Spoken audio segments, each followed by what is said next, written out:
Hi, this is Eva for Once Upon a Timeline. Welcome to Midnight Mandela, everybody. Sorry I'm late. Seems like it's never ending computer problems anymore, but okay, we are now live. Yay! Alright, so you guys were talking about elephant fish are the smartest fish, something like that. So let's check that one out. This was in the chat. Everybody was chatting away while I tried to figure out my computer. Fish talk, something like that. I don't think I've had this one on yet. I think I saw something kind of about it, but just didn't pursue it. Let's talk oddball fish. Elephant nose, butterfly fish. Small-brained elephant nose fish can think big like humans.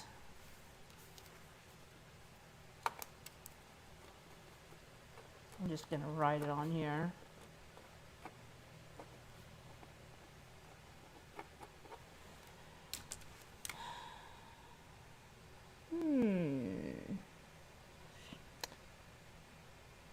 Not only can some recognize human faces. Okay, I haven't heard that one. I mean, they can recognize faces as human, but they're saying they can recognize individual human faces. I might have to click on that. But others can use their senses in a way that was believed only humans and other mammals could manage. African elephant nose fish can swap between its electrical and visual senses in the same way a person can switch between sight and touch.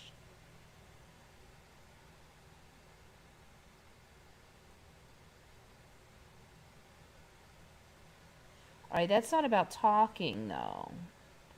So that's kind of a different thing. All right, let me just click on this human faces thing. Fish can distinguish one human face from another. Okay, that's new. The old myth about goldfish having a 3-second memory has already been thoroughly busted. Yeah, I've had that one on the show before.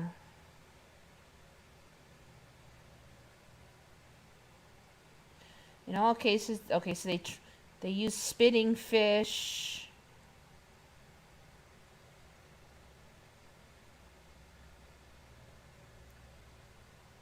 The fish were trained to spit at a picture of a particular human face on a monitor above the tank. Then the face was shuffled in amongst 44 new ones, and the fish were able to pick out the original face with a surprising degree of accuracy. Well, you know what? Then those fish might be smarter than me because I really suck at faces. All right, let's go back to these elephant nose fish. I haven't got to the talking part yet.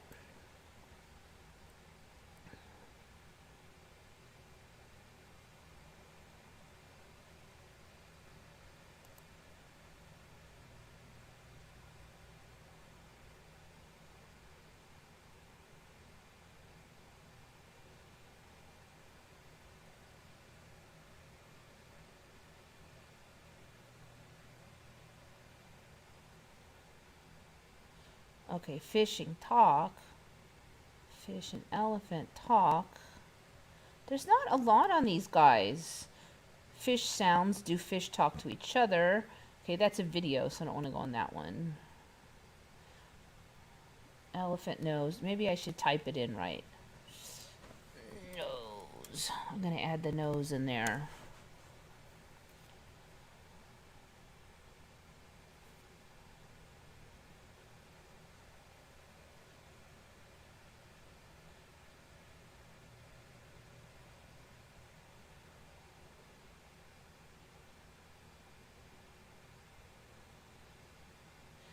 Okay, smartest fish on Earth. Mormyridae seem to talk.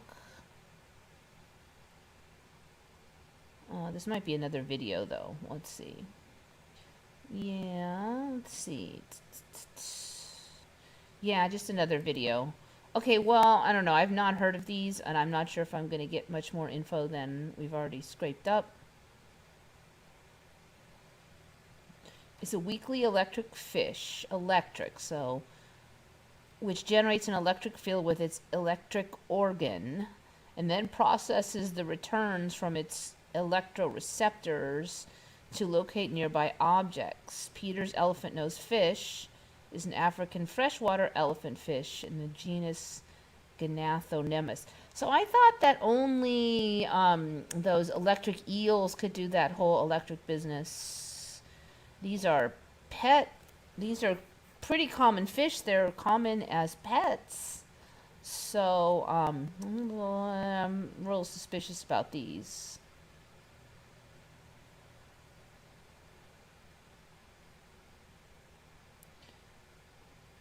Originates from the Niger River in West Africa.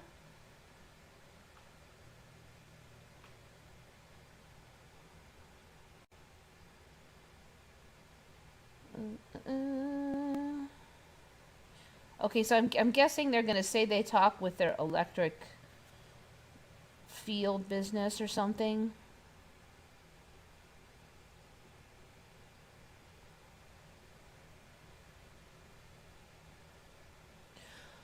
All right, I'm not going to hunt that anymore, but I believe you. Life is weird. They are training fish to spit at us. Only one person, not everybody.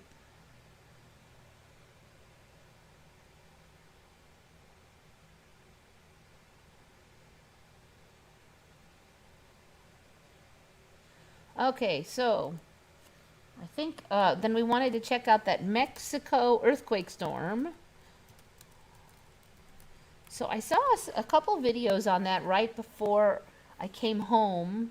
Yeah, I was supposed to be working, but I was watching Mexico earthquake videos. So they had a 7.0, but I didn't see any damage.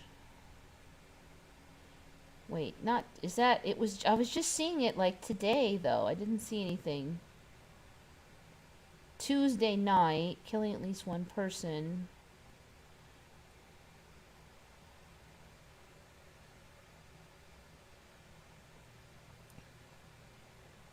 With the sky lit blue.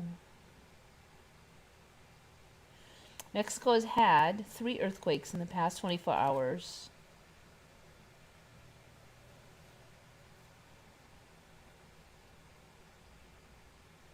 One dead and 7.0 quake in Acapulco. Exactly 4 years after a magnitude 8.2 earthquake struck off the coast of Mexico.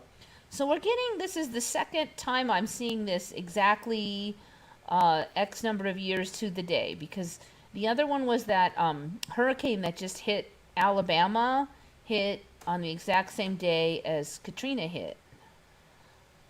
X number of years, I don't remember the X number of years, last exact number of years, but that's interesting. Now they're saying an earthquake hit exactly on the anniversary, another one. All right, let's see the Guardian here.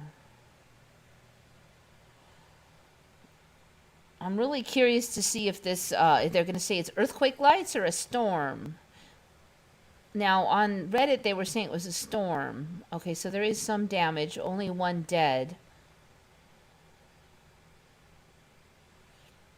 I wasn't able to, I didn't see any damage in the videos I saw, and so I kind of thought maybe it was out in the boonies where it hit, but there's nothing about a storm. Now, what's up with that? Are they saying it's a storm, or are they going to say this is earthquake lights?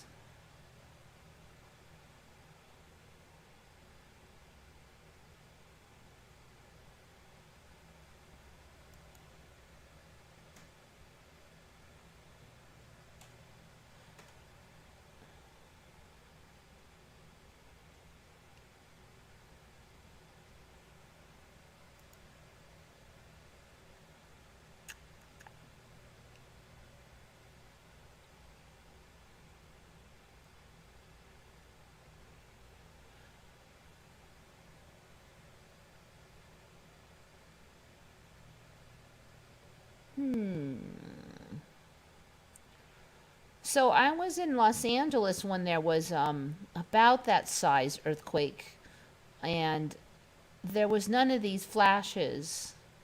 'Cause basically, we ran outside the earthquake was still.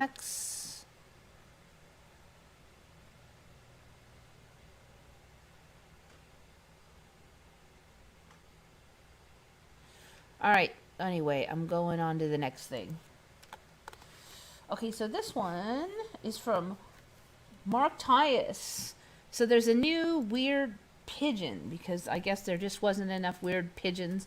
So they already had the roller pigeons in the air, where they fly up and then they spiral down. We've had those on. But now we have parlor roller pigeons. So they roll, but not in the air. These, they roll them like bowling balls. And they roll backwards too, I might add. Let's see if I can find a video of these things. It is actually from Scotland, developed over many years of selective breeding.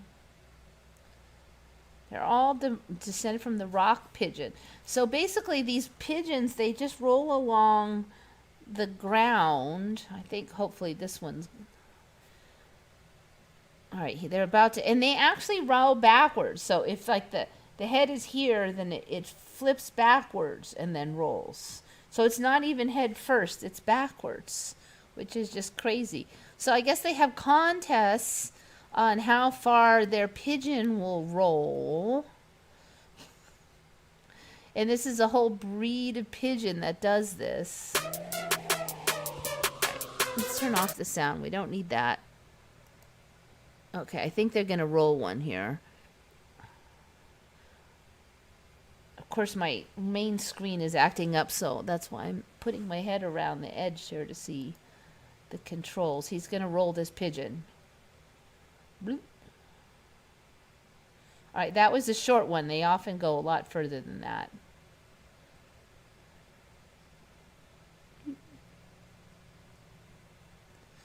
So yeah, those aren't real fast ones. But basically, even if you don't like toss them, even if you just kind of gently tumble them out, they'll still roll. So those pigeons are not rolling because of his tossing them. They're rolling because that's how they roll. I mean, that's just their thing. All right, I need to go back. See if I can find. I had a better one up the other day.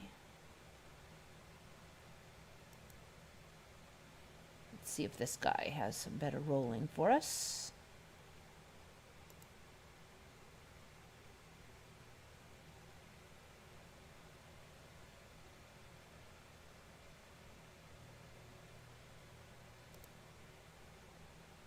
All right, let's see if he's gonna roll. Yep.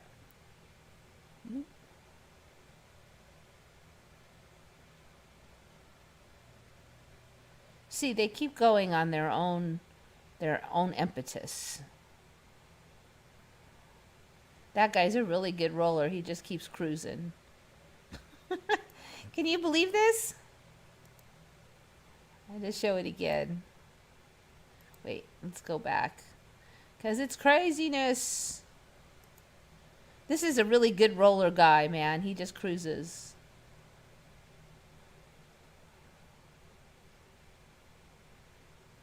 He even changes directions. So these guys apparently lose their ability to fly at adulthood, and they can only do this. So I'm sure there's some kind of genetic thing, but it's craziness. So this is from Mark Tyus.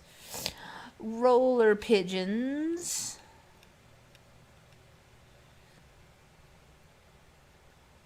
Anybody else buffering? I hope not.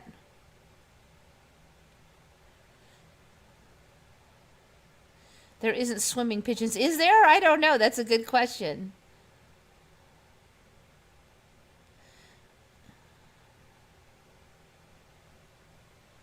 Okay, let's see. Are there swimming pigeons? That's a good question. I have never heard of it, but you never know. Pigeons. Pigeons is another Mandela. It had a D in the word pigeon for a while, and then it disappeared. A pigeon cannot swim, but it is not afraid of water. For many animals, swimming is an instinct that kicks in when they get into the water. That includes many birds, but pigeons aren't one of them.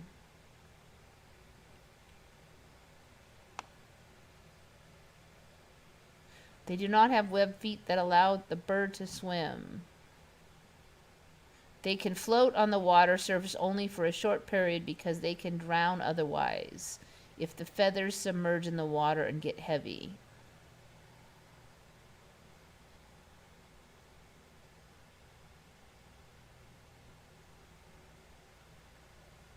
All right, it doesn't look like they can really swim.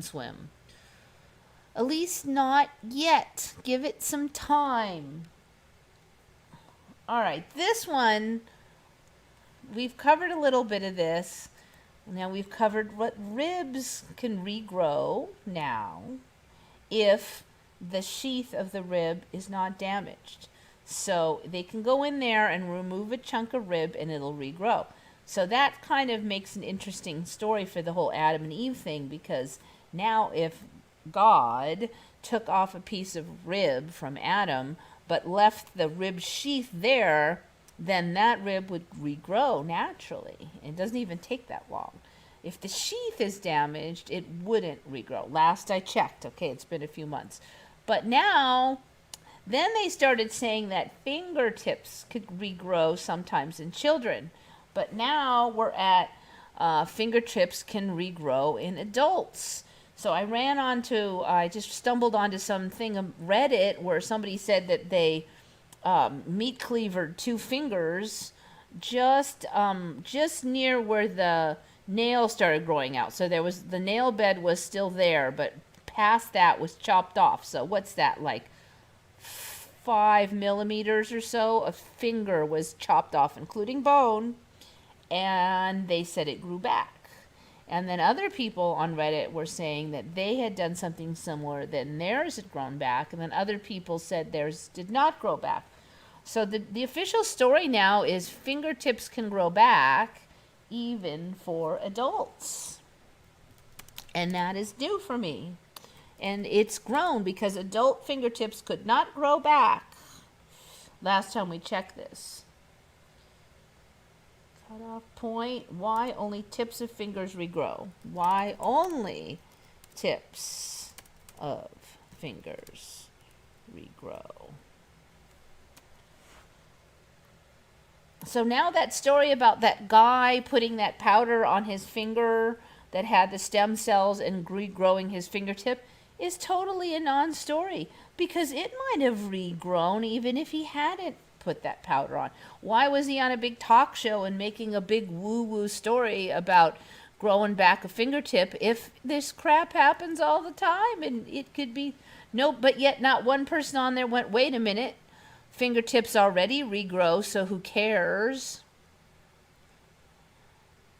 Fingertips are one of the few parts of the human body that can match the regenerative abilities of a starfish or a salamander. Children and some adults can grow new fingertips in a few weeks after amputation. The replacement fingertips won't pass for the originals. They lack fingerprints, and their nails have flattened square ends. Still, they have the full complement of bone, nerves, and nails seen in regular fingertips. Okay, the one I saw on Reddit looked pretty good. It looked like a fingertip, but you could see like a little line where it had been cut off, like kind of a dent mark, and then regrowed. But it wasn't bad. It more looked like a scar. It didn't really look like it had been cut off. So the regeneration will only occur if enough of the fingertip is left intact. If any of the nail remains, even a sliver, the tip can regrow. All right, so that seems to be the cutoff point, pardon the pun. Now is the nail bed. I wonder why. I mean, it seems kind of arbitrary. I mean, is it going to be the knuckle next? I don't know. But for now, it's the nail bed. What does the nail bed have to do with anything? I don't know.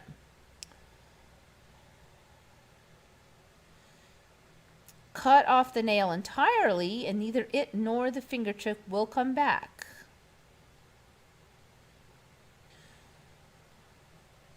They investigated why nails were so crucial for regeneration, publishing their results online in Nature June 2013. Because we checked this like last year, maybe 2 years ago, and that was not there. The key wasn't the hard part of the nail plate, but inside the cells that produce it, the nail matrix. The nail matrix gave off chemical signals that induced the regrowth of nerves and bones. Only the nail matrix cells closer to the tip, the ones below the nail plate, released the chemicals that enabled regeneration. Okay, so, I mean, it just seems kind of weird to me that there would just be a spot right there, like you could regrow a couple millimeters, but no more. I mean, what would be the advantage of, I don't know. It just seems very arbitrary. I have a feeling this is going to move. First we got ribs, now we got fingertips. Keep an eye on it. I bet you it's going to move back, maybe to the like first joint or something.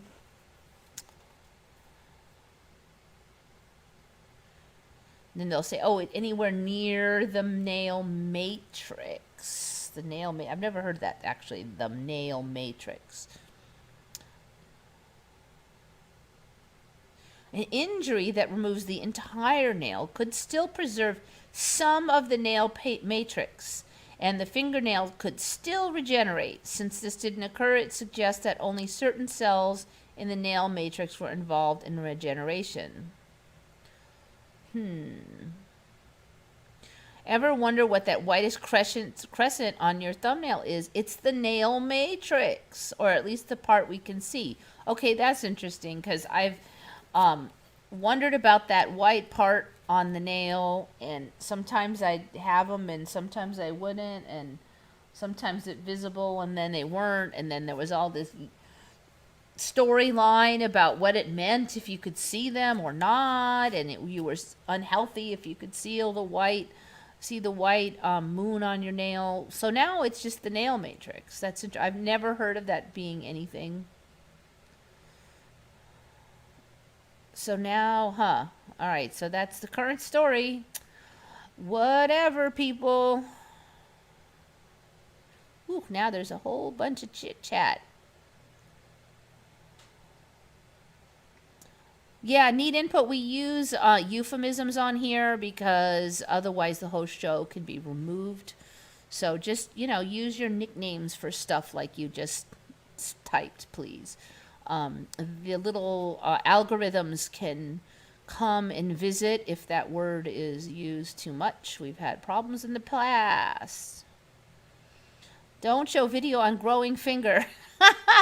You're lucky I was not in the mood to do that today. So they used to have to put that sucker back on. They'd try to reattach it if you cut off your finger. I guess now you could just regrow it. It's the matrix, all right. Yes, it is the matrix. Good point. Good point. So yes, need input. I'm sorry. I'm very sorry about the arm pokes issue. I don't know, what's going to happen there. It seemed like they weren't going as crazy over there, but I guess I was wrong. I don't know. Everybody's lost their freaking minds on this stuff. I don't know what the heck, man. I really don't. I hope you have a good black market over there for paperwork. That's all I have to say. Autophagy. So autophagy is, I don't know how to say it, but I've seen that word. It just means like you auto-destruct, you eat yourself. So like a cell auto-destructs. Now, are you talking about people doing it, or are we talking about cells? Because that'd be pretty creepy if people were doing it.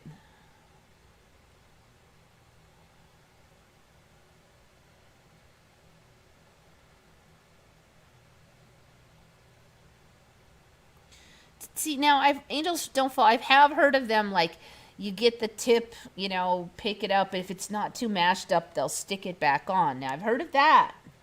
We did have that since I was a little kid, but not that it would grow back by itself. They're not sticking it back on, it's regrowing. All right, so pretty weird. All right, got that one. All right, this is a little bit of residual that I found watching some Terence McKenna.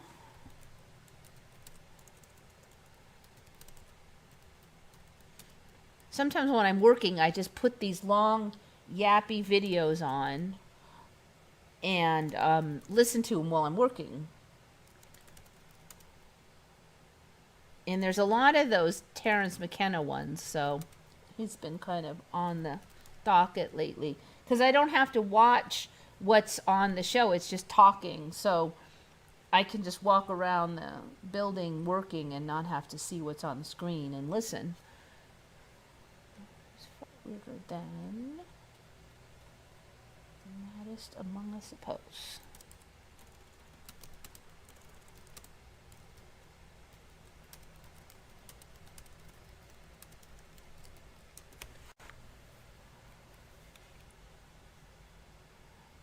So the title of this one is particularly interesting because it is, if we ever get this thing up and running,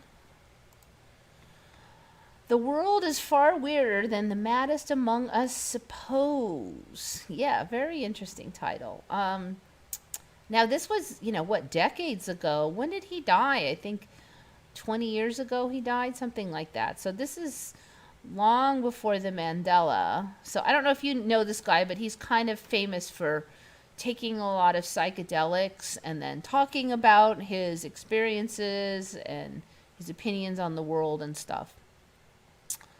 So some of the stuff he says kind of fits a lot with Mandela's, and this was definitely one of those times. So first, Terence, our dear friend, remembers the Earth on the edge of the galaxy.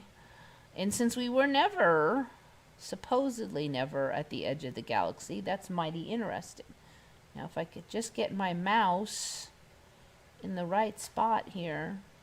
Not doing very well.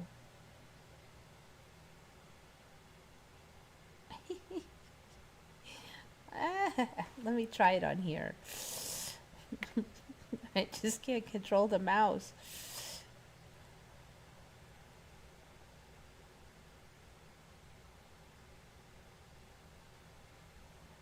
This video is really long, so I don't know why it wants to go to 4053, but I need it at 4051.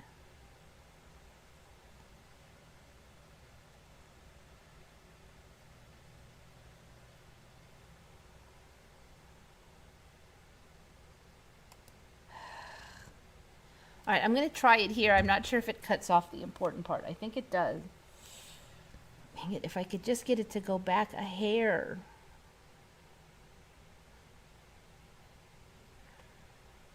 Let's try from here.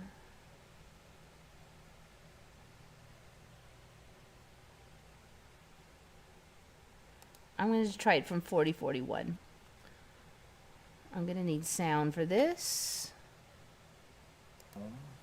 To be cherished and nurtured, an incredible pearl flung out in a universe of ashes and darkness? Or is this a hell world, a tiny confining prison at the edge of a dying universe? Okay, did you catch it? He said at the edge of a dying universe. Now he's talking about Earth here. So we're he's referring to us as, are we a hell world at the edge of a dying universe? So, as you know, we're not at the edge of any universe anymore. We're in the middle of it. So that is residue number 1 for Terence McKenna. And then later in this video, and I haven't even finished watching this whole video, so I might find more of these. Now this one's an interesting one because it's about Salvia divinorum.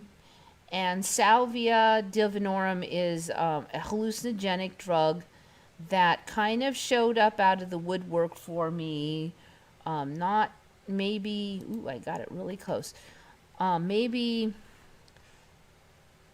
10 or 15 years ago. So it's, I don't know if it's a Mandela or what, but so here he's talking about how the natives that used the salvia did not have a word for it in their own language. They only used the words, the Spanish word for it, and so he was wondering why. And so the natives themselves said that this plant was new, that it had shown up recently.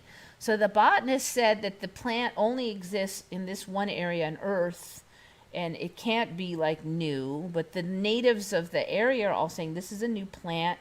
We've only recently been using it. And he kind of goes over this. So, this is more evidence, Mandela style.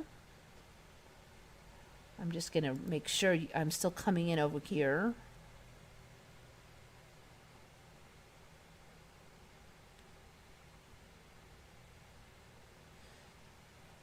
Yandex gives you better answers. I do use Yandex a lot when I can't find stuff on Google. There's a little less censorship, I think, on Yandex. All right, so here we go. How come you have no words in Mixtec for this plant? And they say, because it's new. And then the taxonomists get into the act, and they say, that's impossible. This plant is not known from anywhere else on this planet. It's only been collected in the Sierra Mazateca of southern Mexico among these people who have no name for it in their own language and who claim it's new. Well, I don't want to push the conclusion, but on Maui I probably would be led to it by half of you. It appears that this plant has no history. It came literally out of nowhere. And... Okay, so he's saying the plant has no history. It came literally out of nowhere. Sound familiar? Now, this is before Mandela effects was even known about, so very interesting. He goes on to talk about how there's a law in the USA where if a molecule, like a chemical, is banned, like, say, cocaine or something, if there's anything that has certain similarities to that, they can also ban that. If it was molecular similarities, certain list of those. So he's saying that what's cool about this Salvia divinorum is that it's completely different than all regular banned substances, so they would have to trot this through the entire regulatory process in order to fully ban it. And they have not done that to this day. So some states have banned it, but the California has not banned it. On the flip side, though, it definitely seems to be one that a lot of people don't like very much. So, yeah, Salvia divinorum. It's from what I was reading, it's quite a very strong hallucinogen. Like LSD, it is one where a tiny little bit goes a really long way. A lot of people have really hard hallucinations on them. A lot of people didn't love the trip they went on. So it might be a little less prone to popularity because of that reason.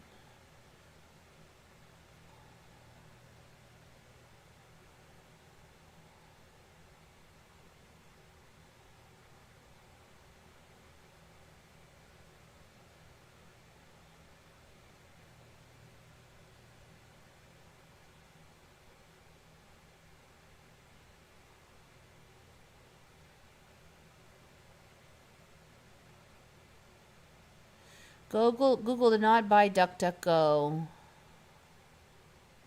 Okay, so my understanding of DuckDuckGo is that they use Google algorithms, but they don't. Supposedly, there's less tracking, and there's less things screened out. So sometimes I see a DuckDuckGo will show this, and then Google will skip that.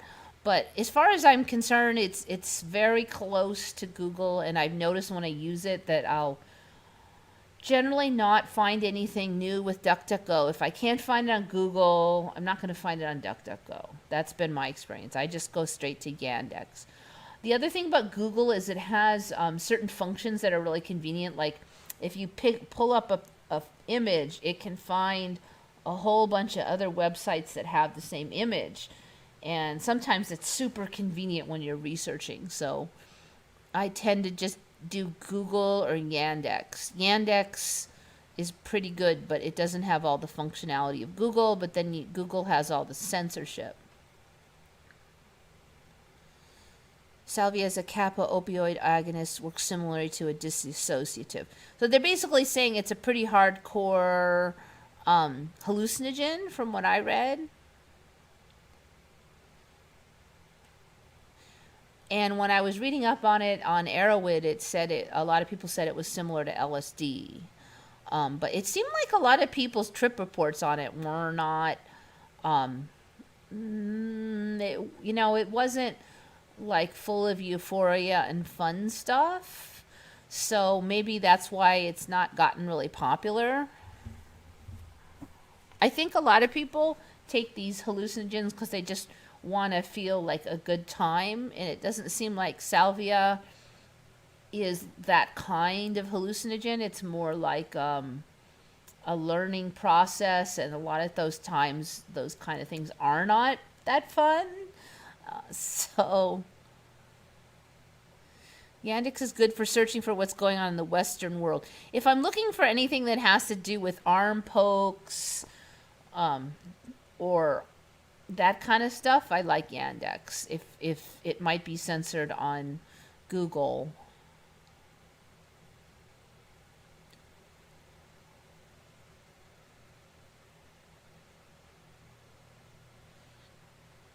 I can take a ton of LSD, never had anything melt or really hallucinate so much, but purple sticky, I don't know what purple sticky is. One bong rip took part of my life away and my only bad trip.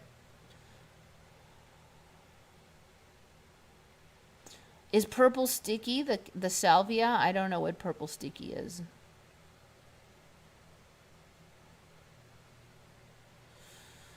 So yeah, that might be one of the reasons that they haven't made the effort to ban it, because it's just not it's not a party drug. The kids aren't all jumping on it. Parents aren't whining about it. People do it once, they don't want to do it again, kind of thing. That would explain it, I think. Okay, so what's up with that Birds by Hitchcock? So somebody mentioned it already, but this is new for me. They're saying that the famous movie The Birds by Alfred Hitchcock is based on a true story. Now, for me, it wasn't. And I'll tell you, this is one of the early, not the worst one I've ever seen, but it was one of my early horror stories that I watched, and it was scary because, birds, you can't really fight them if there's like hundreds of them attacking you. It's like bees attacking you. Just can't fight. You can squish like 100 of them, but they're tiny and pervasive, and you can't. So the movie's basically about how birds started acting strangely, and then they started attacking everybody.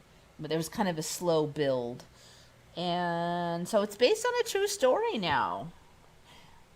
And I'll tell you, I don't think so. In fact, I've covered like birds getting more and more aggressive, and I've looked stuff up for a couple years now. Never saw this.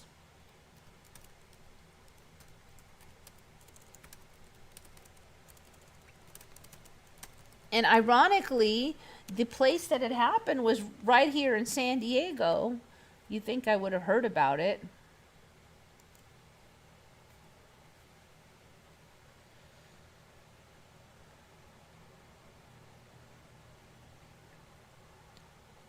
And I guess it happened just a little bit before the movie, and they think that Hitchcock, in this timeline, heard about the event and then made his story on it, based his story on it.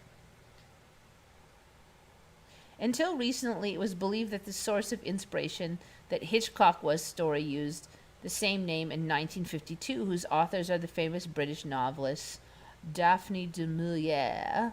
But apparently the great Alfred was aware of a strange event that only 2 years before his famous film occurred in California. So I don't see how for all these years they assumed that he had copied it from another book, and then suddenly just these last few years, like, oh, actually the same thing happened in California. Like nobody thought, hey, wait, this happened for real. No parents like, holy crap, birds really did attack people in San Diego. In 1961, the American media reported that hundreds of gulls had gone mad and were rushing to the people as real kamikazes, pecking furiously everything that was in its way, even breaking windows and invading homes in the area of Della Monterey Bay, south of San Francisco. So Monterey Bay. And that's not far from where I used to live when I was growing up. So I really should have heard of it. Wait, why did they say it was in San Diego and then they said it was in Monterey Bay? That's interesting. I'm going to have to dig a little more. The next morning, the area was strewn with bodies of gulls to the amazement of locals, some of which wounded by bites. On hearing the news, Hitchcock phoned from his home in Scott Valley near the area of the incident, the local newspaper, and asked them a copy of what happened. And indeed, they have taken almost 50 years for an explanation to this strange event, and that only a few weeks ago, scientists in Louisiana University published in the journal Nature Geoscience, the attack of birds was caused by a nerve toxin that poisoned and they became aggressive. That's like the world's worst written article with like 20 different typos and stuff.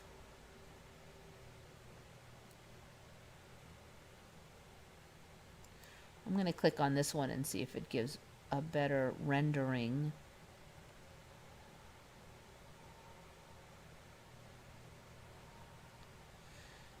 It happened just a few miles from his home in California.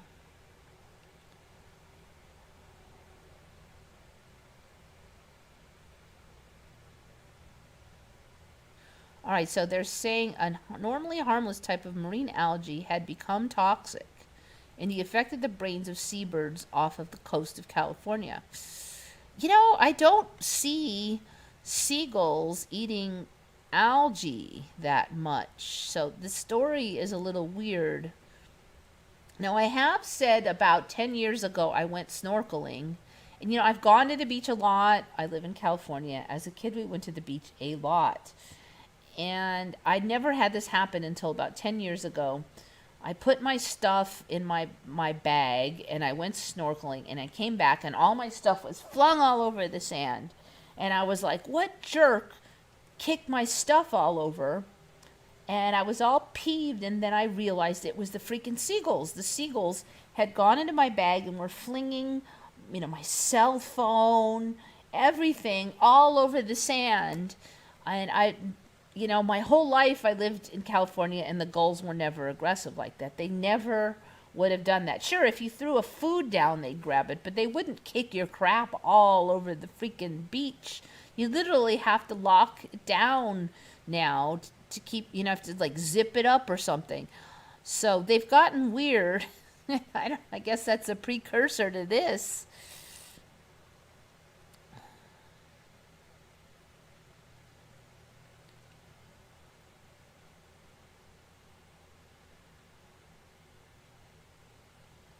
So it happened in 61, and why did it never happen again? It's also kind of weird.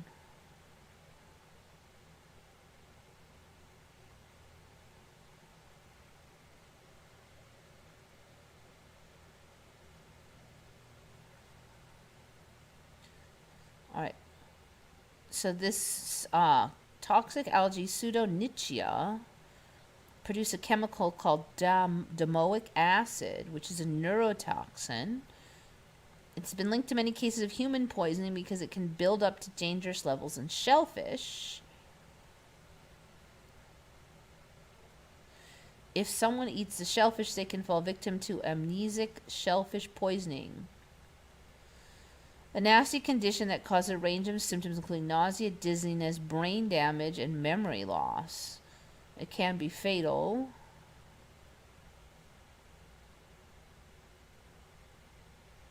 Oh, okay, so they're saying that the sardines and anchovies can build up a dangerous dose of domoic acid.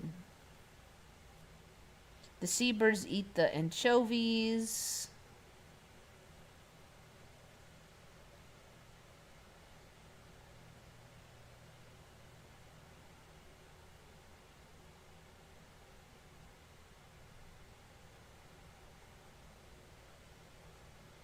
All right, it doesn't really say a lot, but I guess the seabirds eat the anchovies and then they get the... I mean, why did this only happen once, though? I mean, not that I want to see it happen again, but it seems a little fishy to me. So, the one thing that kind of was my saving grace after watching the birds was that it couldn't happen. Birds never did that. No birds attacked anybody in my old timeline. There weren't all these birds in Australia attacking people.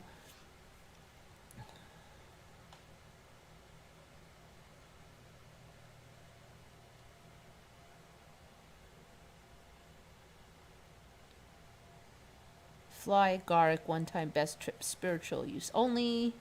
Well, I definitely would suggest, at minimum, certain ones are fairly safe and haven't really killed anybody as long as you don't run in front of a car or something. Other ones can kill you, so at minimal, you're kind of risking a lot if you take the kinds that can kill you. And then you got the issue of whether stuff is pure or not, so it is risky business messing with that stuff. Purple sticky sage salvia divinorum is not good trip. Okay. Yeah, that's kind of what it sounded like on Arrowwood.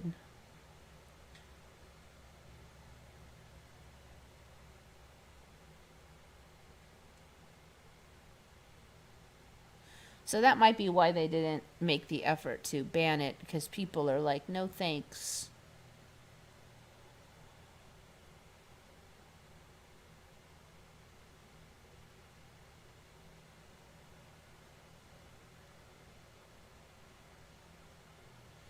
Also in Spanish, there's no such thing as shepherdess, another level of weirdness. Huh. Yeah, so I don't know if you caught it, but so they're saying that the name of the Salvia divinorum was like what, ojos de shepherdess, like eyes of the shepherdess, but in Spanish.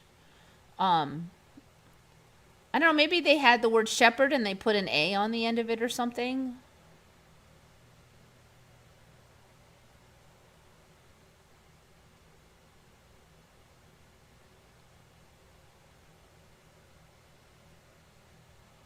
It's possible only human beings who have an essence could gain anything from using hallucinogens, thus vacant people would not have anything to experience.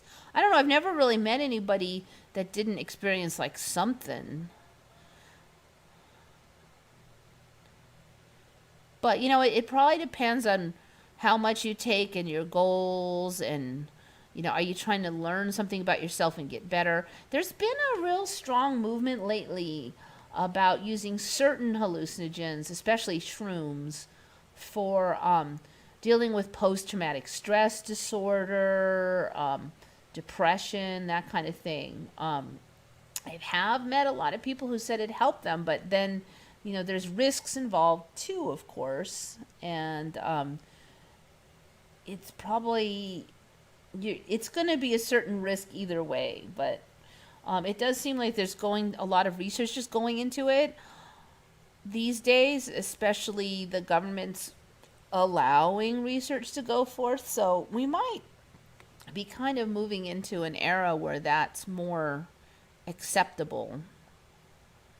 So there's, like, for instance, there's locally, there is actually a thing if you have depression and it's been resistant to regular treatments, they actually are giving people ketamine.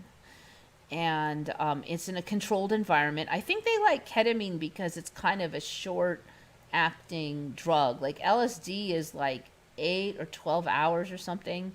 So they don't want you in the office that long. Let's face it. They don't want to have to deal with your crap for 8 to 12 hours.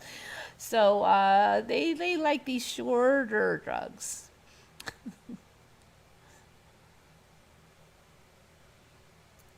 The ducks and swans in Palm Desert used to attack my boss's kid. We had the...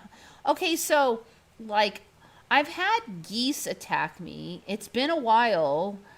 I don't know. It seems like they have all these teeth and things now. It seems like it might hurt, but I used to go and I'd be in my flip-flops and some geese would come and they'd take their little beaks and they'd clap on my skin, and it totally didn't hurt at all. I mean, totally ignored them. I just laughed at their stupid selves because they were completely harmless. I am not sure now if that is still the case because they got some teeth on them. Shrooms cures depression and helps PTSD. Yeah, it does seem like there's more research on that. That it's coming down the chute, basically. So the thing what you got to realize with shrooms and psychedelics is they're generally not addictive for most people. I mean, they're less addictive than alcohol.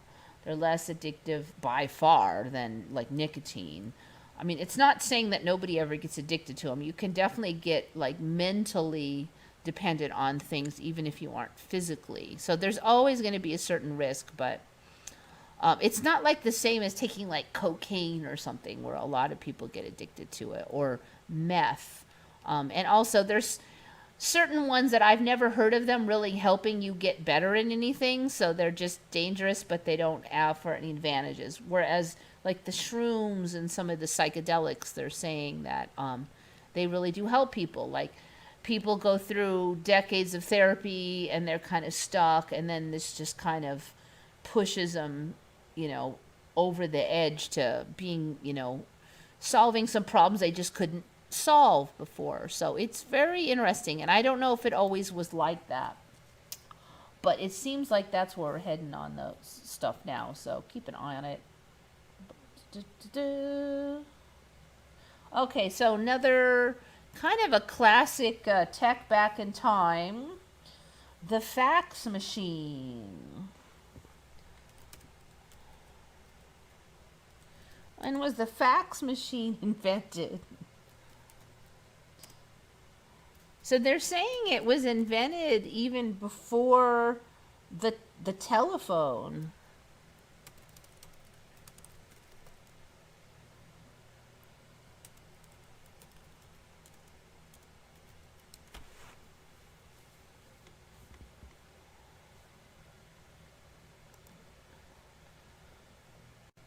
So how do you have a fax machine before the telephone? So they're saying it that they, so it was 1841. For some reason I wrote 1841, 1843. They used the telegraph machine to send the signals.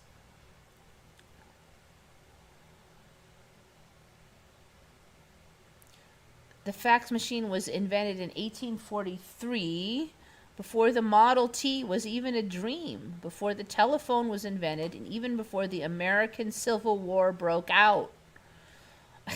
That sounds like totally insane. In 1841, he invented an electric clock by electrifying a pendulum, blah, blah, blah. Okay, so this guy, Alexander Bain. All right. In 1843, he applied for a patent for a chemical telegram and improvements in producing and regulating electric currents and improving in timepieces and electric printing and signal telegraphs. But then I guess Samuel Morse said, no, it's too close to the telegraph, and he blocked the patent. So Bain kept like reinventing more and more complicated versions of this, where he could do like blueprints, and let's see, he designed a mixture of ammonium nitrate and potassium ferrocyanide that, when electrified, would print blueprints. Morse still blocked the patent.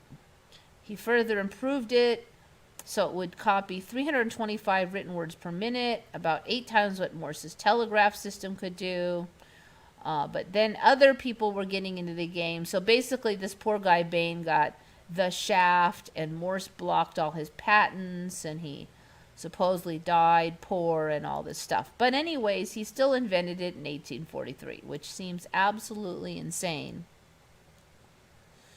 I did shrooms several times in the 80s and didn't like it in any of the experiences. Okay, so when they're using, yeah, seriously, before the Civil War. So when they use shrooms and stuff for therapy, you don't always like it. I mean, you're not doing it to have a good old time. You're doing it to deal with your old crap. So basically, a lot of people said that they don't really like taking them, but then they find the rest of their life improves. And so that's the point. Just like going to a therapy session might not always be the funnest game in town either, but somehow it just seems to work. So the way I had it told to me was, you know, people get in ruts. And your whole life, you're kind of in this rut of behaviors, and your past experiences have shaped those. And as you get older, it's harder and harder to jump out of these ruts. And some of these ruts are just not good for you. You know, they're bad habits or bad thought processes, or shall we say they're not doing you any favors, even though not bad, but they're not the kind of thoughts that will let you be happy and most effective in life. So what they're saying that the psychedelics like shrooms does is they kind of wipe the slate clean again. So those grooves are not so deep. And then now with your brain, you know, maybe in the past you've had all these bad experiences, childhood and all this, that stuff is kind of not a deep rut anymore. And now with your brain, you can kind of choose your route to be different from that much more easily. You can basically you can choose to change without so much fighting with your subconscious mind. It's like, I don't want to do that anymore. I'm just going to do this. It just becomes easier. Now, if you just do absolutely put zero effort out and don't want to do anything, I don't think it's going to help you. But, you know, you have to be on that path and work for it too. It's not like the magic fairy dust that's going to fix all your problems. You're still going to put some effort out. But Gordon Wasson said the mescamal fly agarics were hugely important, but the tryptamines are where the real medicinal potential is. Okay, so I'm not like an expert on this, so you got to have to say specifically which drugs is which, because I don't know which one is mescamal fly agarics versus tryptamines. I vape plenty, but I enjoy other delics better. So they can have an effect on the subconscious to get unstuck from a mental rut. Yeah, you know, they don't totally understand it, but that just seems to be it. It's just like, you know how you know something's like you're doing something that's basically stupid or not really how you want to live your life, and it isn't even that fun, so like, why do you keep doing it? Maybe you procrastinate or something, you know, there's a whole million things that people do. And like, why do you keep doing it? You probably ask yourself that, and then you probably flog yourself like, well, I gotta quit doing it. But you know what? You've been telling yourself that for like 20 years, and you haven't managed to quit doing it. You know, so if you go like the therapists, they're going to try to dig what's the history of this and why are you doing it and like that. And you can make some progress, but it's slow and it's hard, and you get to a point where you're really not making much progress. It's like really slow. So it just seems like for a lot of people, certain of the psychedelics, I'm not saying every drug in the universe, but certain of them really seems to help the process along quite a bit. And not saying that you'll enjoy the particular episode of the learning, but it's, if you just want to like make some freaking progress, it seems like it really does help a lot of people.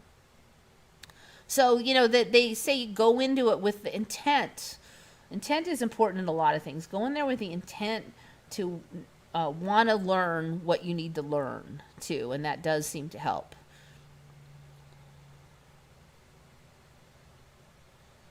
Red mushrooms and white spots are mucinol. So which ones are the tryptophans you said were the better ones?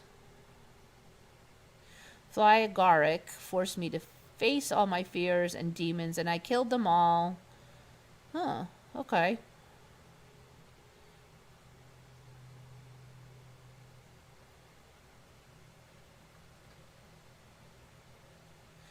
Psychedelics are also a good way to get possessed by demons. Dun, dun, dun, dun. I don't know. I think there's definitely a danger in it. And I think that if the biggest danger seems to be that if you're not really stable in your mind, like your mind is weak, then I would not recommend them for if you have any history of schizophrenia or any of that stuff. It can trigger it. It's like, I think that's something where it's not your first thing you try. If you've got a lot of issues, you should work hard to get them under control before you do that. I think if you're too unstable, it'll just become like a crutch. You don't want to be avoiding reality. It's supposed to help you get better at reality, not avoid it. We call it a vision quest in Native American tribal culture, and is usually done with an elder medicine man. Yeah. And, peyote and those aren't generally not that fun either. So it really is like a learning experience. People aren't going to go, yay, I want to just solve all my problems by forgetting about all of them peyote. No, you're going to barf. It's going to feel miserable.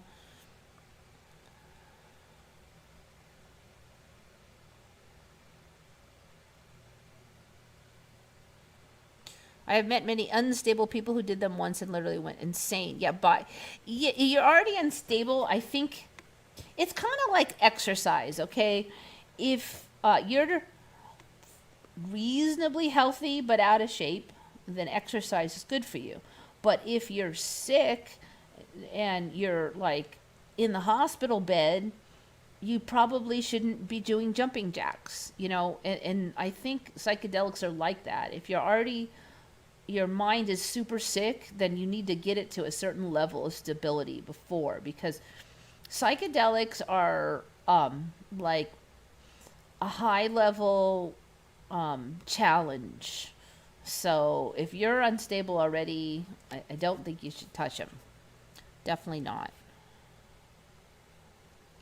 Unfortunately, the very people who probably shouldn't touch them are the ones that are most likely to touch them, because they're trying to escape from reality and stuff. So do not ever take that path if you're just trying to escape from your problems, because it's not going to work.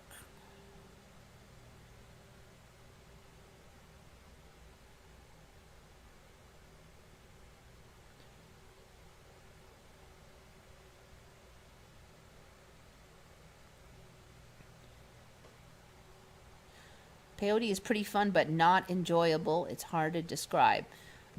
I can't help you on that one. And then there's, levels, because you can do a little bit of shrooms, and it's a mild, and you can do a lot, and it's a lot. So there's just a lot of issues. It's funny, though, because, I would say ketamine is more dangerous than shrooms and LSD, yet what is the medical community using is ketamine. And I think it's just because it's a short trip is why they pick it. It's for the medical community's convenience, not for your safety. Ketamine is fairly addictive and stuff, yet they're using that, but not shrooms, not peyote. Taking drugs is choosing the simple way. It's not always the right way. I would not say it is the simple way. You still have to do the work. And a lot of these trips like peyote and stuff are not, they're not easy. It's kind of like going off to boot camp. Like my brother went off to boot camp, and then he came back and he kind of was shaped up a lot. He kind of had more discipline, and he was less lazy and like that. So you could say that boot camp fixed him, and it was a shorter period of time than him just sitting on his butt in his house. But yet it wasn't easy at all. I mean, it's just, it kind of forces you to deal with your crap. It basically like takes you by the back of the head and rubs your nose in it until you figure it out. But it's not easy. You can achieve more with meditation and working on yourself. The people I know who went that route, they did all that too. It wasn't like they just said, I'm going to take drugs and have all my problems. I mean, like, they did the Wim Hof breathing, they did the meditation, they were all seeing counselors, they did the whole 9 yards. So, but they still said that, and I think that's why they were ready for the psychedelics, because they had done everything else and gone as far as they could. So, there's been some pretty good research in favor of them in the right environment for the right people. And I really am questioning whether, like, reality is so different now, and it may be that 30 years ago they weren't as useful as they are now. A lot of things have changed, and our mind and how we relate to things are different now. Definitely meditation and drugs come in one package, even for the ancient cultures. I have not done any drugs, but I am moving forward with meditation. I do recommend it, but keep in mind that even meditation has its dangers. And I don't know if you've read about the dark night of the soul issues with the meditation. Basically, you're futzing around with some weird energies, and there's sometimes it's 2 steps back before you get those 3 steps forward. So I do think overall it's good to move forward, but sometimes the path forward is not easy.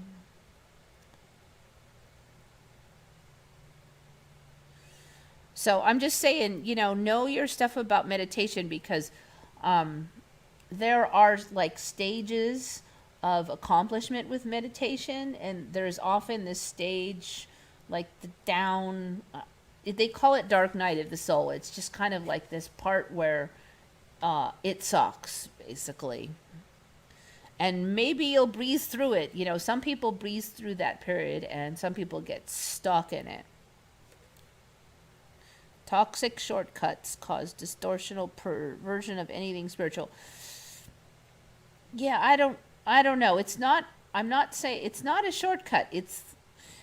A shortcut makes it sound like it's easy. There's a big long path and now you're going to take a shortcut. What it does is it condenses a lot of learning into a very short period of time, but it's not an easy route. You're still going to have to deal with it. I don't want to argue about it, but that's pretty much it's like boot camp, basically. It's shorter, but it's not easier. You're still going to have to deal with it. Sometimes people just need a butt kicking to get better, and that's kind of what it does. Okay, we got the elephant fish, and like I said, it's not for everybody. They're starting to, they're doing it now with, they're being careful about who they pick for these projects, let's just say. All right. Oh, these grapes. Now, this one is found by user XMR Salty X Mr. Salty X. Found black sapphire grapes. Have you ever seen these freaking things?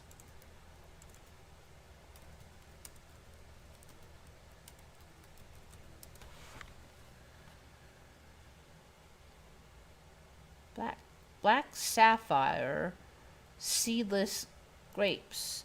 So they look like fingers or something. They're creepy. Look at these little boogers.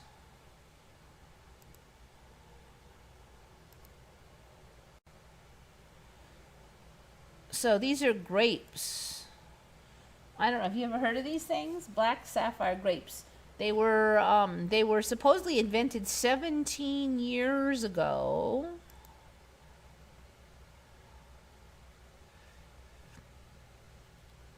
they look like little strange sleeves to me or something. They're just weird. Supposedly they taste good. I don't know.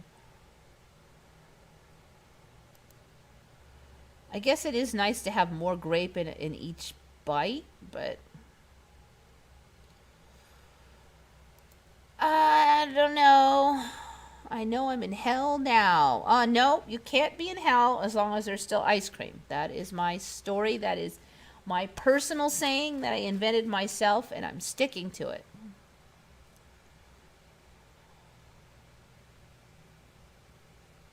The shaman archetype is sorely missed in Western culture. Yeah, but you know, they say, even in the villages, that, you know, certain people say that they tried to be a shaman, but it was too hard. It's not an easy path, and it's definitely not for the weak-minded or anybody.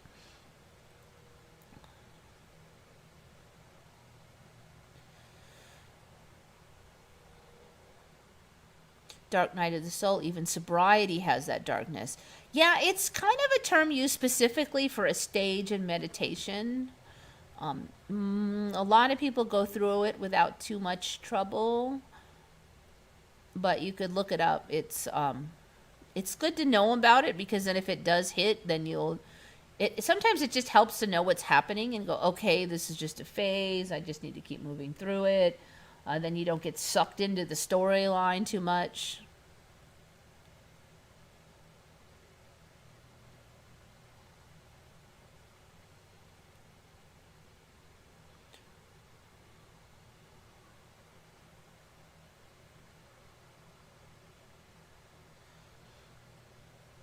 Anyone else notice many drivers now have front lights on during the daytime?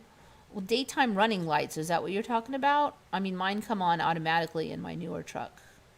It's a 2015, so it's not new. So, yeah, daytime running lights has been a thing for a while now.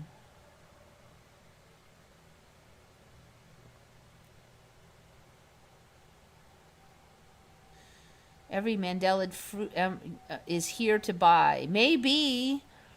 Yeah, do they grapes? I don't even think that's a tropical food, is it? Isn't it like a subtropical?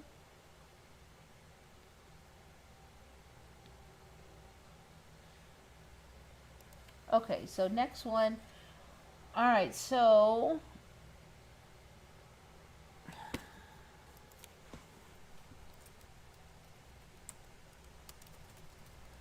this is a thing I've just been seeing lately. The last 6 months is these zeppelins docking at the.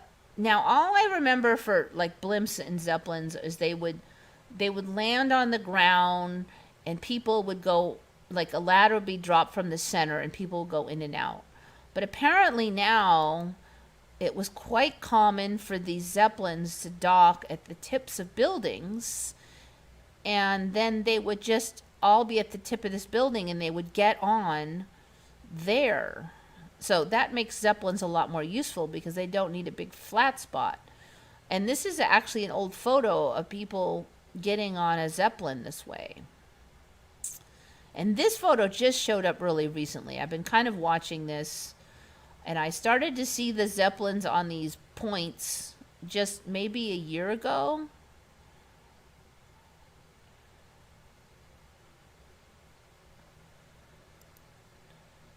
So you can see there's a fair number of images like this.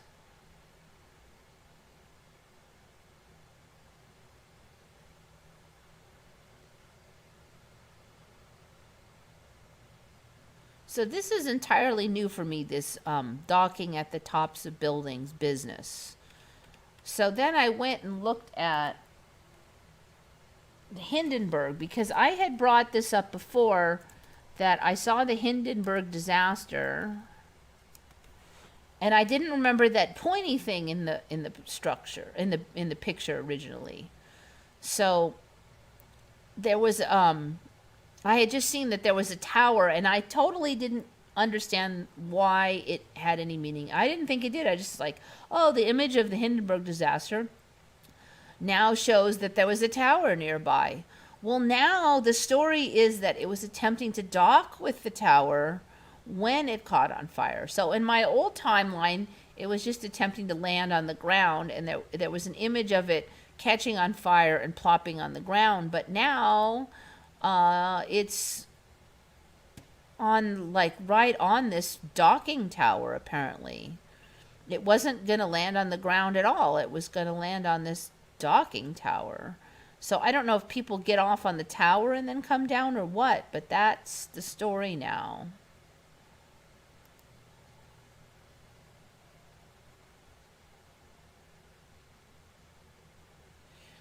Let's see. German passenger airship. And a lot of people don't remember it being German, I might add. German passenger airship LZ-129, Hindenburg, caught fire and was destroyed during its attempt to dock with its mooring mast at Naval Air Station Lakehurst. So I don't remember it trying to dock with its mooring mast, whatever the heck that is.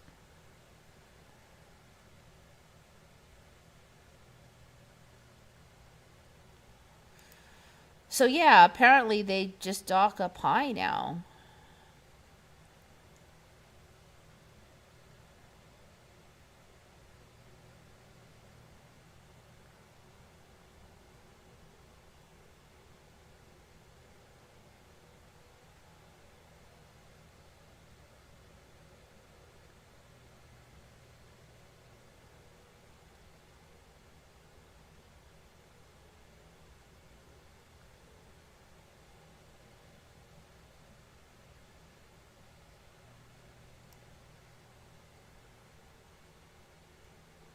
The cable and the wet ground was the reason for Hindenburg disaster, at least in my timeline. Hindenburg footage is so different. Yeah, it just, it was close to the ground and then it caught fire for me.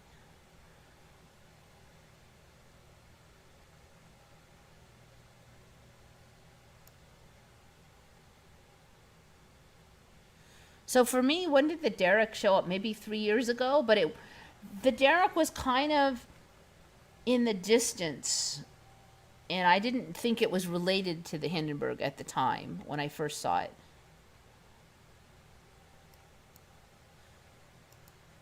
So now it's actually directly related because it's the docking thing. So weird. Okay, this one is kind of weird. Do you remember anybody in the 9/11 Twin Towers collapse surfing down the floors, like 18 floors? So apparently there's 2 surfers of the Twin Towers now. They call them surfers. I mean, this would had to have been huge news. It's totally weird. It would have been one of those epic survival stories I have freaking never heard of. Because it's just never weird enough. The 9/11 always has to get weirder.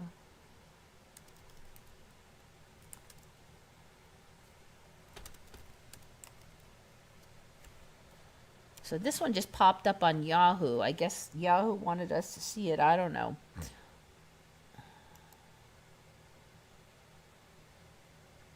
World Trade Center surfer struggles to comprehend his survival 20 years later. Look at how dark that smoke is now. It used to be white for me.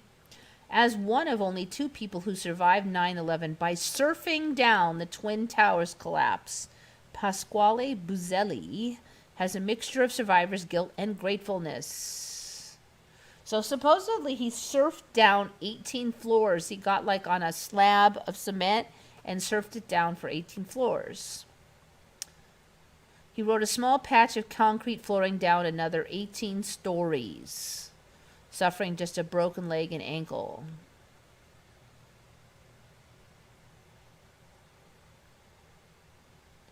He dove into a corner and got into a fetal position, felt the wall that was lying next to just crack, and the floor gave way, and I stayed tucked in a fetal position with my eyes closed. I felt this was wind rush. I was falling. I just stayed tucked in.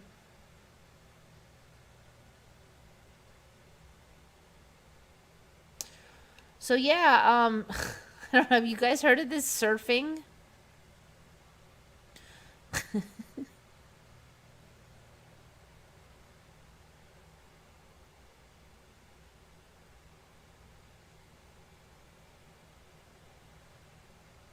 So inside the building, supposedly they surfed. So when it was collapsing in free fall, which I don't see how it collapses in free fall, from a fire at the top, the whole story is ridiculous. So it's collapsing in free fall. So apparently this guy was supposedly on a slab of cement and managed to surf 18 floors as it collapsed. So in my timeline, everybody who caught in the collapse just died. Yes, a slab of cement, they're saying.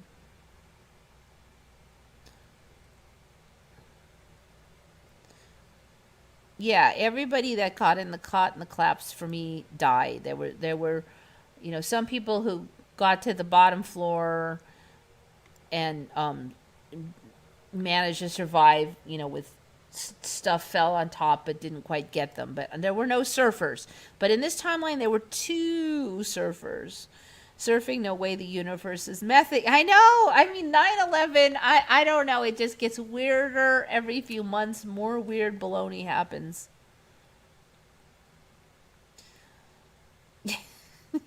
You can't make this stuff up. I'm telling you.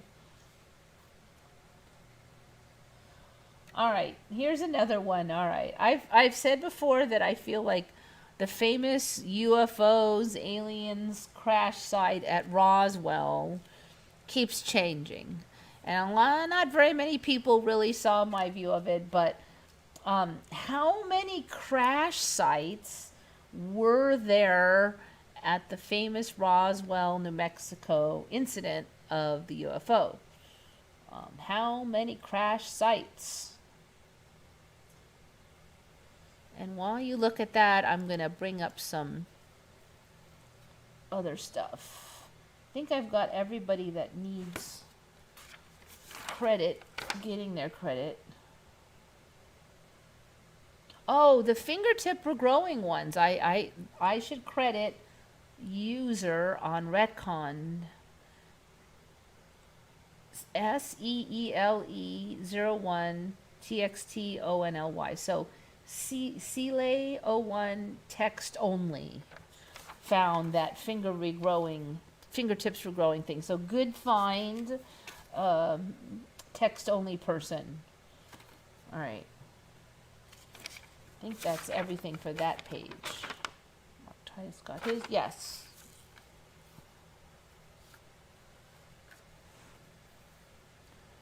All right. So this one, somebody named Brandon Tyes, THIES, Tez, suggested I look at some certain body parts for change, but did not give me any info on what he was thinking he saw change.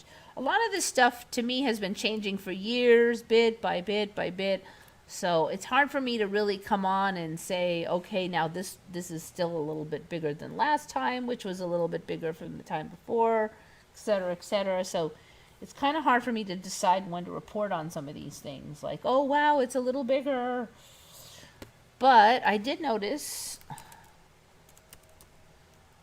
something looks a little weird with the shoulder lately.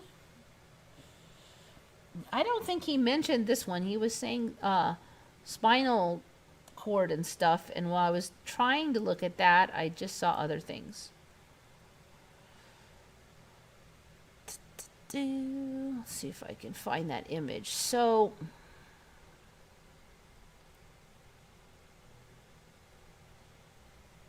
see if I can find the right image for this.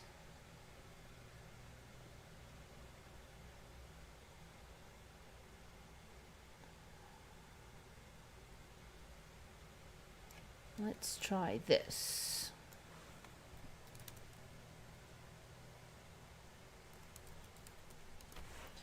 I don't want to see all the muscles. I just want to see the bone.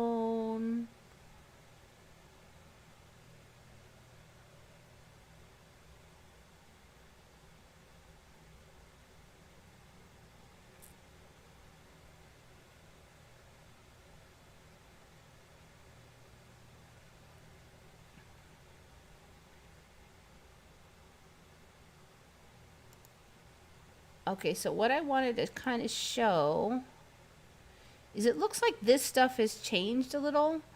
So this shoulder part here is barely even attached now as far as the amount of bone that touches this.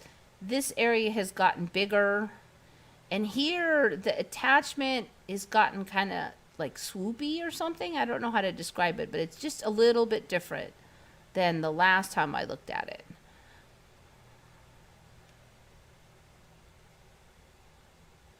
And also, I'm seeing a lot of images where it just shows this bone here kind of just hanging loose. Of course, now that I'm trying to show you guys, I don't see it. So you see, it's kind of built up more here. It just, I don't know how to describe it. It just looks different now than the last time I looked at it. So there's been something going on, I think, with the shoulders. It's not extensive, but I have been feeling it like in my shoulders. And other people I know have been saying that their shoulders were bugging them like about a month ago. So this might be it. This little bit of change. Okay, so now the clavicle part. See how it comes way up now? It looks like it's rising up over here. And that person was saying also about the chest bones, and so I also noticed a difference in where the clavicle attaches over in the other end from last time I looked at it. Let's see if I can find a good image.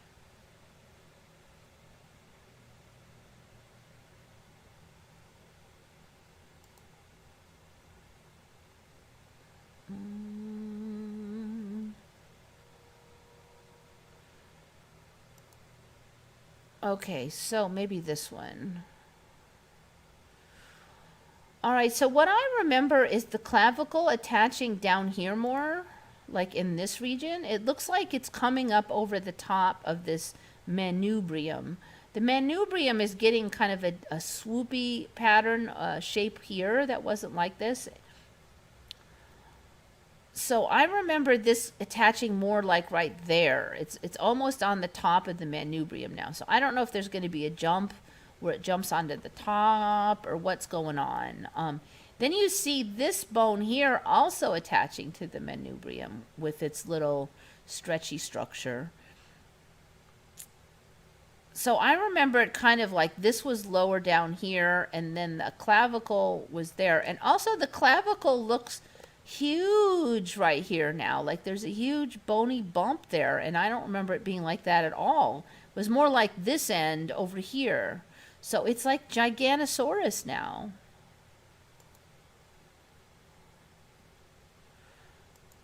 So see, now here it doesn't look as weird because they've just skipped the clavicle and you don't even see it. It would be way up there. So to me, the clavicle used to attach where this rib bone now attaches. So it kind of looks the same here, but this would have been the clavicle for me.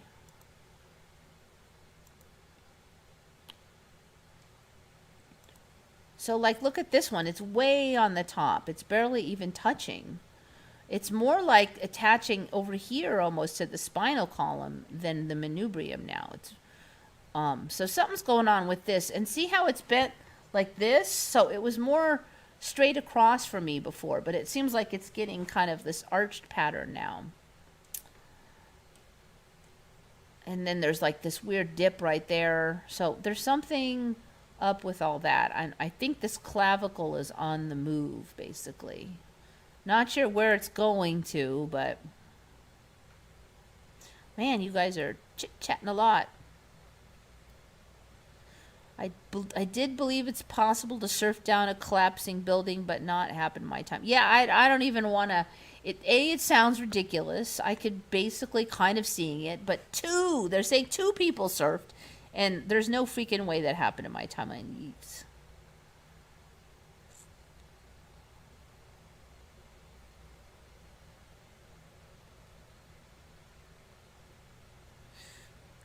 Yeah, and two people. Two people.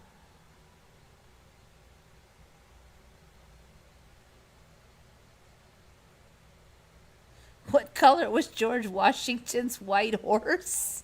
Is that a trick question? Is white not white anymore?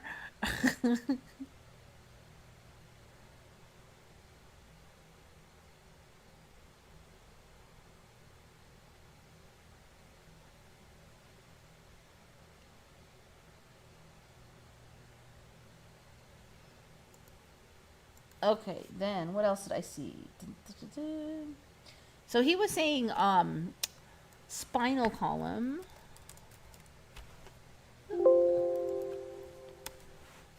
I mean, it does look different for me, but it's been changing for years now.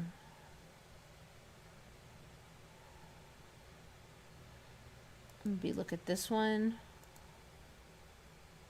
Okay, so for the biggest change for me is this thing on the end has gotten bigger. So that used to be this little bitty tailbone, but the whole hip structure is different. This fits in with the hip structure.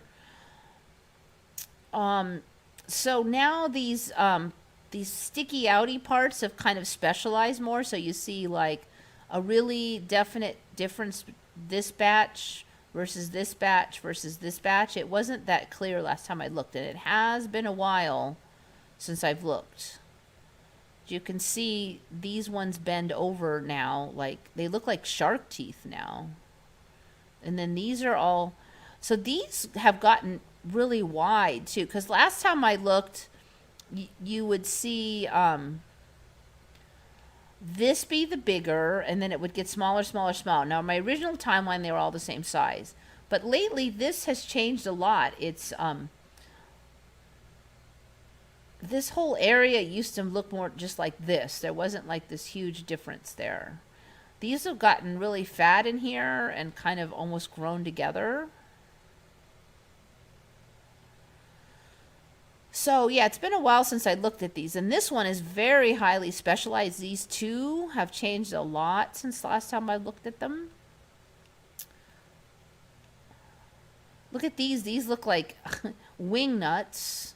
These look like shark teeth. I don't know what those look like. Blobs. Anyway, these are getting more and more highly specialized. Oh, and the edges here, you've got these little nubs now that don't remember seeing these little nubs on the edges of these, on the tips here. And then this has none. So yeah, very highly specialized nowadays.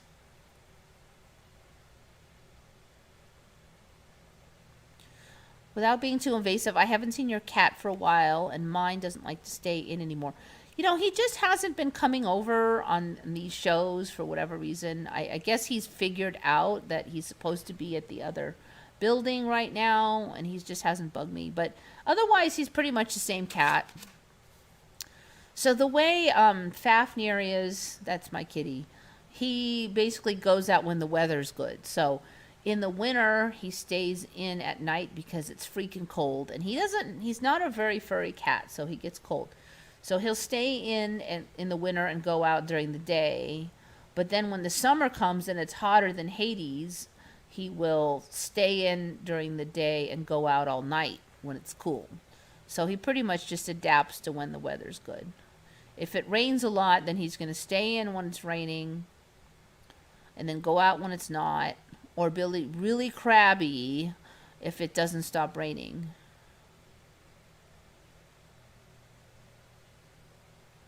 The fact that so many of the inanimate changes are upgrades really puts a positive spin on the Mandela for me. Yeah, there's something good about it at least. George Washington's white horse was gray. Nuh-uh. Okay, I have to say I'm not really familiar with the saying of George Washington's white horse. But yes, that does sound stupid if George Washington's white horse was gray.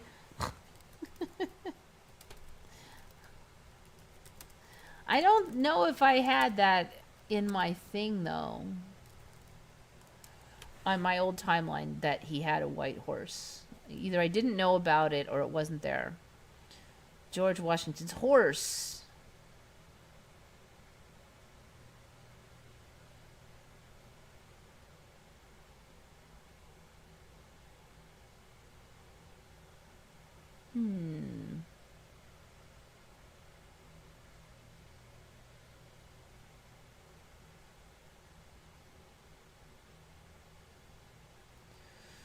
George Washington chose to ride Nelson on the day that General Cornwallis surrendered in Yorktown, but painters constantly chose Blueskin for their portraits instead of Nelson. After all, a general on a white horse looks more impressive than a general on a brown horse. What color was George Washington's white horse? And the name was Blueskin.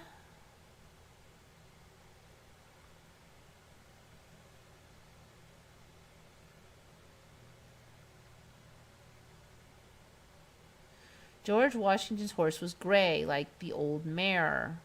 Grays are born with dark skin and gray hair that turns pure white with age. White horses are born with white hair and have pink skin. Yeah, then you're looking at the images and it's showing a silvery gray hair on this horse.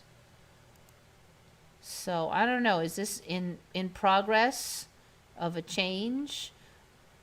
And if your horse is named Blueskin, he probably is not a white horse. Because a lot of times when something's gray, they'll call it blue. I'm wondering if we have enough shifts of animals that are called blue are actually going to turn to actual blue. That would be interesting. Okay, so the crash sites at Roswell. So supposedly, let's see, you guys have not...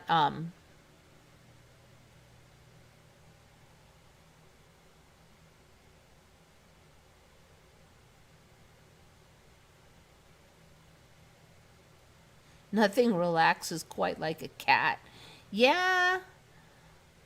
Well, he can definitely relax every muscle, but I'll tell you, his brain, he was an outdoor cat, and this is a predator area, so his brain does not relax like a domestic, lazy bum, grown-up in the house cat.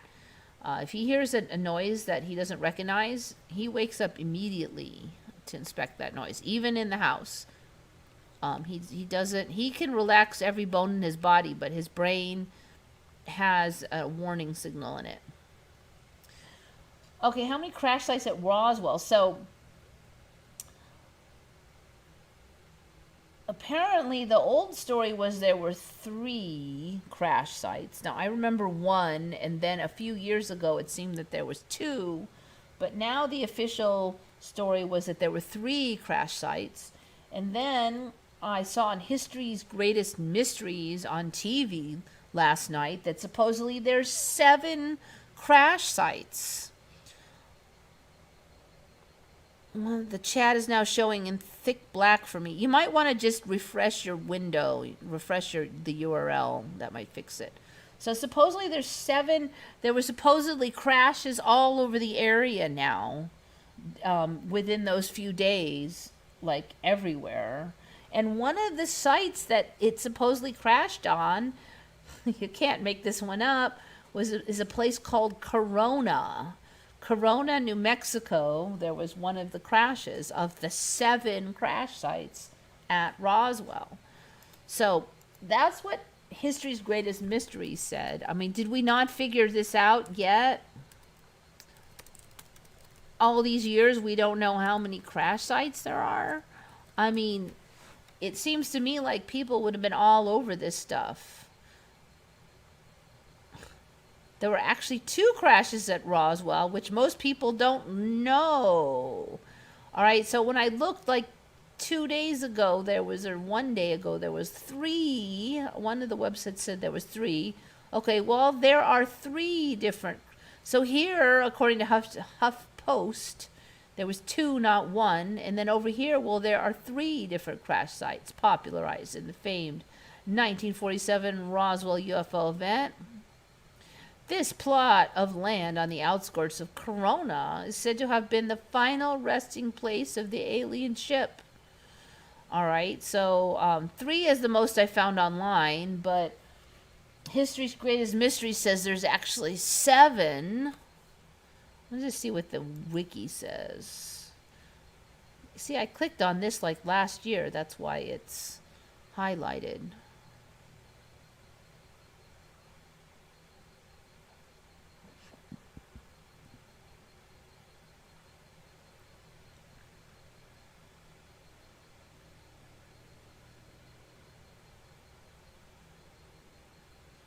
All right, it's going to be a big long spiel to try to figure that mess out. So I'm not going to do it here. But anyway, the sites keep multiplying, I guess is my point.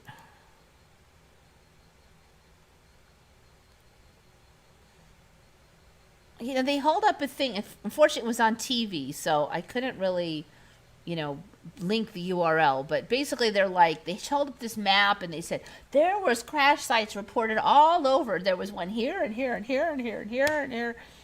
And I'm like, what? And they actually seemed like they did a pretty good job. They went back and interviewed all these people, and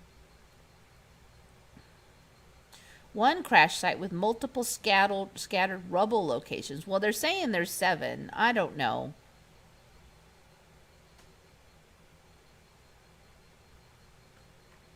Do you ever feel like you have to double check a new truth before sharing it with someone in case it changed again? I can only check them so much. I hopefully when I find them, they'll at least hold still for like 3, 4, 5, 6, 7 days until I can get it said. There's definitely been ones that I've heard about like last month or 2 or 3 months ago that like changed again. So I do have to be careful to say last I checked on those. The chat is in thick, bold black now. I don't know. It's still white for me. And then you're blue because you have a wrench.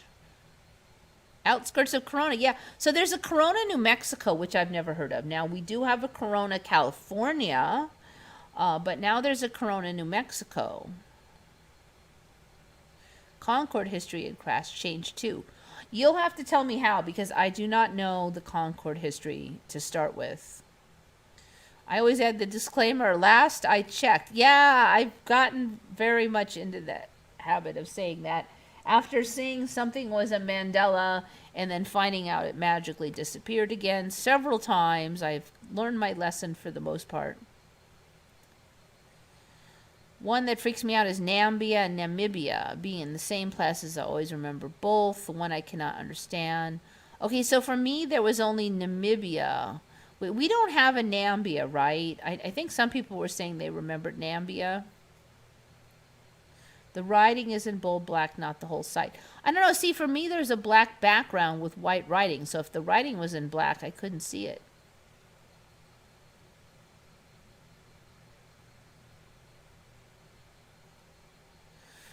All right, I'm getting down the home stretch now. Spinal column. Okay, the last one is from John Austin.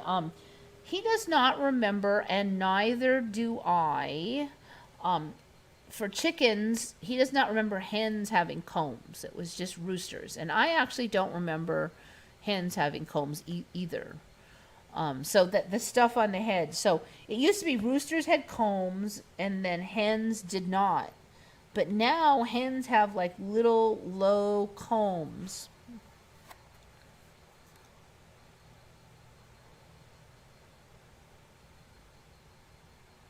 All right, so let's look up hens. If you just type in hens, I didn't say hens with combs, I said hens. Hens. Unfortunately, you still get a lot with roosters, but even the hens now have these low combs. So this kind of shows it here. And that's a pretty big comb when you think about it. So these little combs on the hens, I don't remember those being there. Geez, look at the size of the nostrils too. That's insane. Nostrils just keep getting bigger and bigger. I don't think I really remember that being there either, this piece. There was this, but this mess. I don't know. This is getting silly. So yeah, roosters had the combs. That's one of the ways you knew. But now the hens can have it. So if you have a chick and a comb starts to show up, you're not going to be able to tell that that's a hen for sure. So look at that. So yeah, my mom had roosters and hens. She had chickens for like 10, 15 years, and I don't remember this being the case for them. So a little suspicious. Google now says the visions George Washington had at Valley Forge is a work of fiction. I don't remember any visions. This is kind of how it is now. It's like such and such rumor has been debunked. I'm like, I've never heard the rumor to start with, and now it's being debunked. It's like 5 timelines later, everything is alien to me.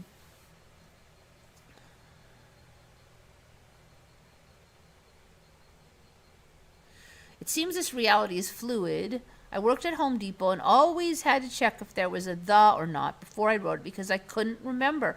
I have noticed that stuff that changes tends to be fuzzy in the memory a lot of times. You kind of have to lock it down. And I've noticed that it's, you know, your brain just kind of skips over that. I've definitely noticed that.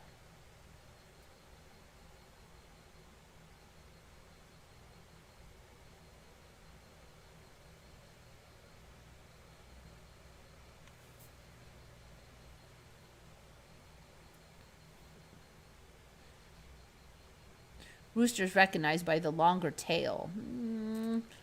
They don't all have that though.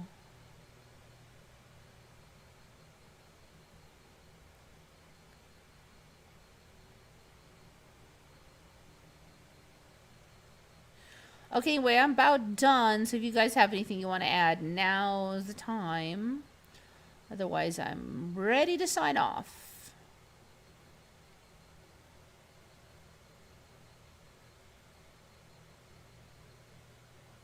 Did any M effect change and then change back to its original form? Yes, there have been many examples of that, Red Sun. It's called flip-flops. So one would be Fruit Loops.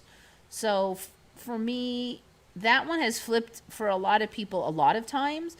So originally, Fruit Loops was F-R-U-I-T, loops, and then it switched to F-R-O-O-T, loops. Then it switched back to F-R-U-I-T loops for just a few weeks, and then it went again to F-R-O-O-T loops. So that one's like a mega flip-flopper because it flipped. So now some people come from the F-R-U-I-T timeline, and some come from the F-R-O-O-T timeline. So it's shifted enough that it's flip-flop for just about everybody. Another one was Flintstones. I come from the Flintstones with a T, Flint, and then it switched to Flynn Stones with no T. Makes no sense, but they were saying that it was named after one of the producers of the show. I had checked the wiki, and indeed there was a producer named Flyn, so they said that's why they named it that. Then it flipped back to Flint, Flint Stones, and when I looked at the wiki, there was no such producer by the name of Flynn, Flyn. So, flip-flop. There's been others. Houston, we have a problem, flip-flopped. A couple others like that.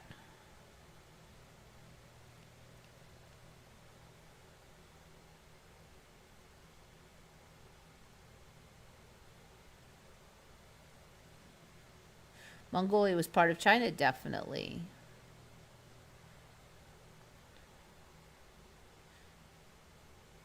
So China's shape has changed in more ways than just Mongolia not being part of it.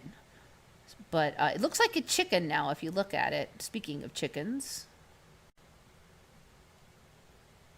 Tidy cats. Yeah, tidy cats and tidy cat. That has changed, flip-flopped. Yeah, Brags is just, I don't think that's a flip-flop. It just changed to Brag with no S. In the UK, we had a city, Manchester, move, and hardly anyone noticed. I know. I wonder how many people notice and they just, don't want to notice. It's too scary. Mongolia was huge before it was. And so, like, all the stuff they're saying about I don't know how you pronounce that, the Uyghurs, the Muslims that the Chinese are persecuting, all that storyline that they're persecuting those Muslims that are part of their territory, they used to have a really similar story that they used on the Mongolians, that they were persecuting the Mongolians. They didn't have any Muslims to persecute in the old timeline. It was the Mongolians. And then the Mongolians got their own country, so now they're, I guess, persecuting these Muslims. I don't know where they came from. But that's all mixed in with the Tartaria story, so I don't know. Your brain's going to explode after a while. Oh, and another famous, yes, Defrag remembers the Fruit Loops. Another huge flip-flop was the Hillary Clinton flip-flop. So her name spelled Hillary. And then for me, a little bit before the election that she said she lost, it switched to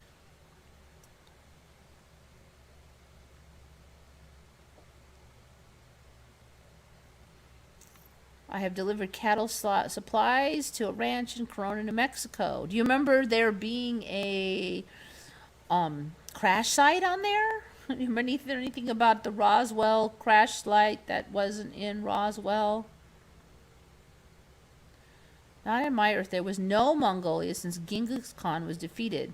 Well, he got defeated here, but definitely he got a lot further in this timeline than he did in my original one.